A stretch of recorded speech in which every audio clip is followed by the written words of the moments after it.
Hello everyone and welcome to the next in our series of Daily Origami for YouTube.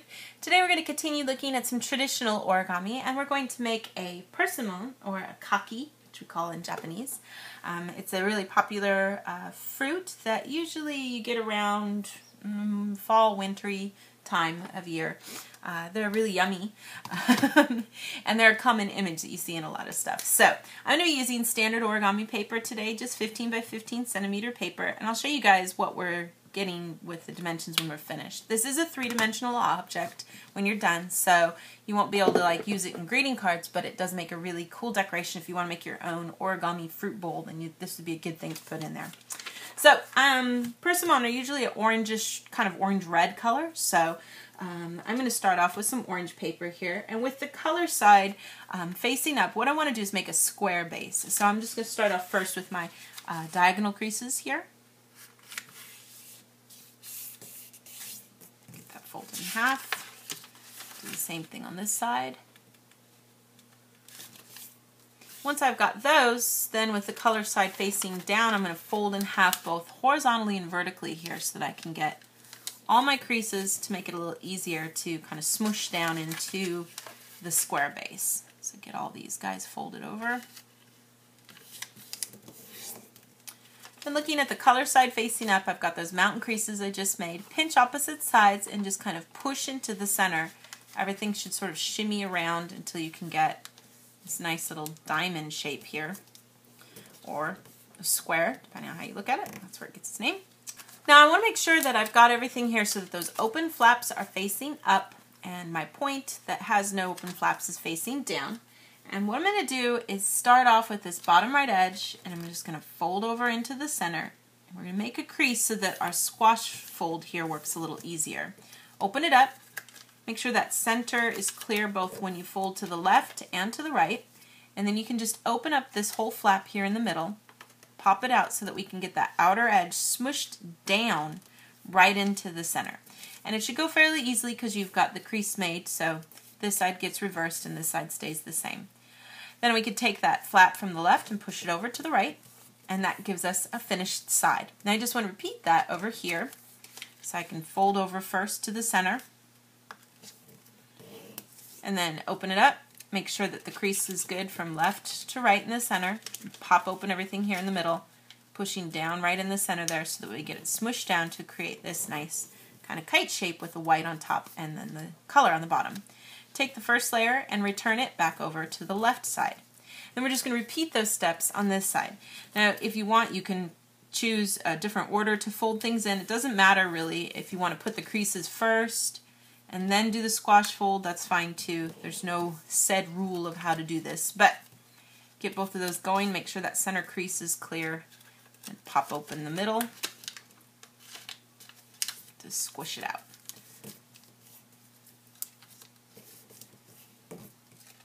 This last side completed here.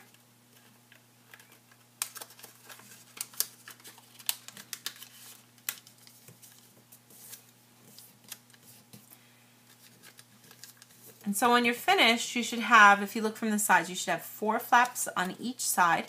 And we have this nice flat open space here. I'm going to take that top edge and fold it down. And you want to try to make sure you're not pulling on the sides any. And try to keep the center even. But I get that part folded down. And then what I want to do is take each of these flaps and essentially tuck them behind. But that can be a little tricky to do. So an easier way to do that is to start off with this left flap and push it over to the right. Take that flap with the top edge, roll it down into the center. Don't need to make it exactly in the center. We want to give a little room so that when it rolls back over, there's not a lot of strain there in the middle. I'm going to do the same thing on this side too. Push it over, get that top part rolled down so that the top edge lines up into the center here, just shy of being exactly on the line, and then let that open back out again too. And then I'm just going to flip everything over and do the same thing on this side. So again, folding down to create this white area here. And then if you feel comfortable just kind of, pulling this back behind like this and kind of allowing the fold to get tucked in and smushed down, that's fine. If you prefer, you can again fold over and fold it for sure and then return the flap. So it's really just up to you how you guys feel like doing it. I'll show you on the other side how to do it the other way too. So that's kind of the short way there. The wind is so loud here today. I apologize. My house is shaking like crazy. So we get those two folded, and then I want to do the same thing on these flaps. So to do that, I'm just going to open up till I can see that orange space, flip it over and do the same thing over here so I can look at everything again. Take that top flap again and fold it down. And I'll show you guys on these the other way to do this if you don't want to flip everything over. You do need to kind of hold it in your hand as you work and just roll this part underneath. You could pinch it up at the top when you get it there, and then you're just going to roll this until you can feel it hit the center. And then once you do, just smoosh it down, creating your crease. So the same thing I can do over here. I'm just going to pull it behind, get the top part set, make sure this is as far as it can go, and smoosh it down as well.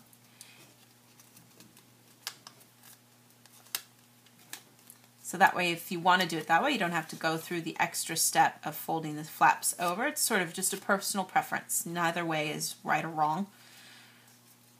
Roll this one underneath too.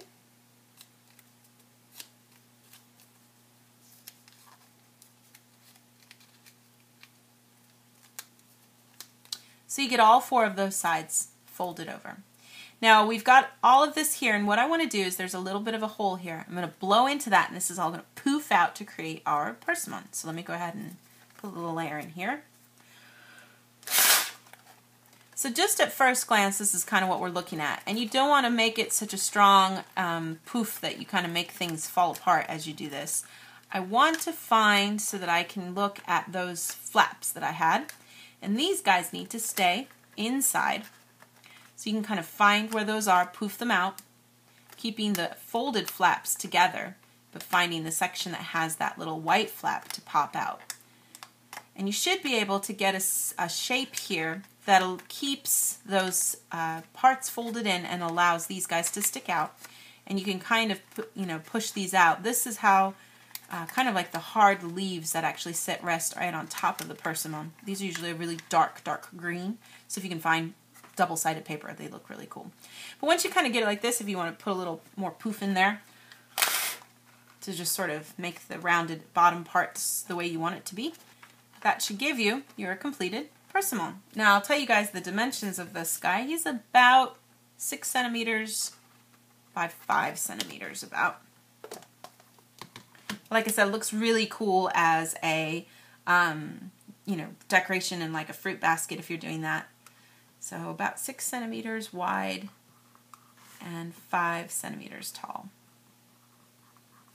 It kind of looks like a tomato, but tomatoes' leaves aren't that big. So, I guess if you did it in red, it might kind of pass as one. But that should give you your finished persimmon or kaki from Japan. And that is our finished project for today. Thank you so much for watching, and we'll see you next time.